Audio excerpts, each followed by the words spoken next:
এখানে একটা কথা আমি সবার উদ্দেশ্যে বলি, এটা ক্লিয়ার মনে রাখবেন ভাইয়া, প্লিজ কথা বলবেন না, প্লিজ প্লিজ।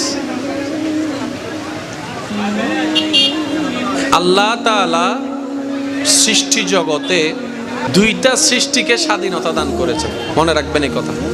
আমার অনেক ভাইয়েরা এই বিষয়টা না বুঝে আল্লাহকে ভুল বুঝে। কয়টা সৃষ্টিকে? জোরে বলতে হবে, কয়টা? দুইটা সৃষ্টিকে আল্লাহ তাআলা নির্দিষ্ট সময়ের জন্য স্বাধীনতা দান করেছেন। একটা সৃষ্টির নাম জিন, আর একটা সৃষ্টির নাম মানুষ। সূর্য আল্লাহর আন্ডারে, সেজন্য ওই শুরু তো যেদিকে উঠছে এখনো সেদিকে উঠে। 19-20 জীবনে করে সাগরের পানি আল্লাহর আন্ডারে, তাই সব সময় একই নিয়ম।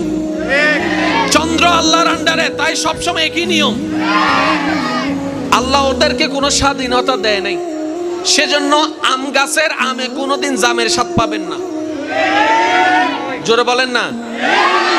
জাম গাছের মধ্যে কখনো তেঁতুল পাবেন না, তেঁতুলের মধ্যে কখনো মিষ্টি পাবেন না। যার যেটা সেটাই আছে। একমাত্র মানুষ তেঁতুলের টকও আছে, চিনির মিষ্টিও আছে, মধুর মিষ্টিও আছে, আবার বিশুর বিষ। পয়েন্টটা কি বুঝতে পেরেছেন?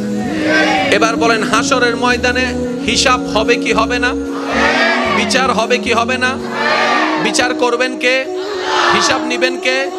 এই বিচারের কাঠগড়ায় আসামি থাকবে কি থাকবে না? সূর্যর কি কোনো বিচার আছে? চাঁদের কি বিচার আছে? পাহাড়ের বিচার আছে? নদীর বিচার আছে?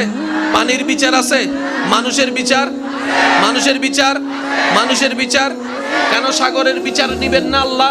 আল্লাহ পাক বলে যে সে তো আমার আন্ডারেই ছিল, আর আমার আন্ডারে থাকা কখনো অনিয়ম করতে পারে না, ভুল করতে পারে না, অন্যায় করতে পারে না। সে আমার আন্ডারে ছিল, হিসাব নেওয়ার দরকার নাই। তাই ফেরেশতারে কোনো হিসাব নাই, ফেরেশতারে কোনো বিচার নাই। আল্লাহ যে দুইটা জাতিকে জ্ঞান দিয়ে স্বাধীনতা দান করেছেন, বুঝ দিয়ে স্বাধীনতা দান করেছেন, হাসরের ময়দানে তাদেরকে জিজ্ঞেস করবে, আমি জ্ঞান দিয়েছিলাম কিভাবে ব্যবহার করেছো? আমি শক্তি দিয়েছিলাম কিভাবে ব্যবহার করেছো? আমি জবান দিয়েছিলাম কিভাবে ব্যবহার করেছো? আমি শক্তি দিয়েছিলাম, আমি এলম দিয়েছিলাম, আমি টাকা দিয়েছিলাম, আমি সম্পদ দিয়েছিলাম, আমি দেখার জন্য চোখ দিয়েছিলাম, আমি বলার জন্য জবান দিয়েছিলাম, কিভাবে ব্যবহার করেছো? আমাকে হিসাব বুঝাই দাও। যদি সন্তুষ্ট করতে পারো, জান্নাত তোমার জন্য। হিসাব ক্লিয়ার? হিসাব জোরে বলতে হবে, হিসাব। স্বাধীনতাও দিয়েছেন, আবার আমাদেরকে হিসাব বুঝাইও দিতে হবে। হাসরের ময়দানে হিসাব। কয়টা সৃষ্টি বলেছি ভাইয়া? জোরে বলেন, কয়টা? উলামায়ে কেরাম, হাফেজে কেরাম, বাবা দাদা নানার বয়সী যারা আছেন, আমি অদম অযোগ্য আপনাদের দোয়াকে মাথার উপর ছাদ বানিয়ে, যুবক ভাইদের আওয়াজকে শক্তি বানিয়ে বলার চেষ্টা করছি। ওয়ামা তৌফিক ইল্লা বিল্লাহ। প্রত্যেকটা কথা নোট করার চেষ্টা করবেন। কয়টা সৃষ্টিকে?